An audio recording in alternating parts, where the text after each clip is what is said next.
with another exciting three-crown battle. This one's against Thaner 1006, a really strong opponent with a heavy-hitting deck, so let's jump right into it. I start things off with one of my favorite combos, Boss Bandit up front with the Baby Dragon floating right on top for support. That's one of my go-to openers when I want to set the tone early. And it works. Within the first 30 seconds, I'm already locking onto his right tower, and I'm able to take that first crown fast. Explosive offense right out the gate. But here's the thing. When you come out that hard, you have to expect the counter push. And sure enough, Thaner tries to swing momentum back immediately. I know it's coming, so I shift into defense. I absorb some damage. I'm not gonna lie, I had to eat a bit there. But I was able to hold off just enough to keep my tower standing. Sometimes in Clash, just like in life, you've got to take a hit and still keep standing. Now, in this match, I was experimenting a little. I decided to throw Sparky into this deck, not my usual style, because my deck is built more for speed and tempo.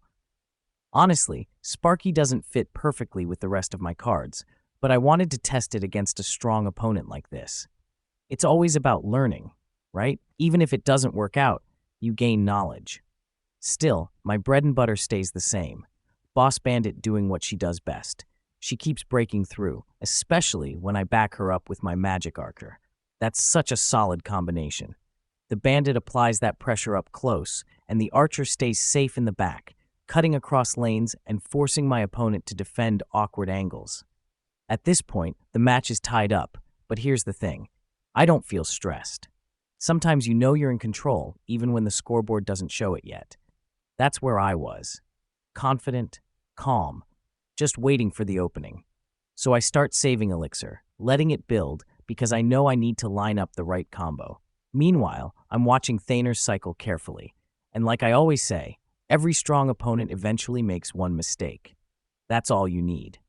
Sure enough, his defense slips. He gets aggressive, and in doing so, he leaves himself open. I take some damage, and for a second it looks scary, like the game could get tight, but that's when I know it's time to close it out. I line up my final push. Boss Bandit connects, Magic Archer behind her for cover fire, and with my Baby Dragon in the mix, it's just too much pressure.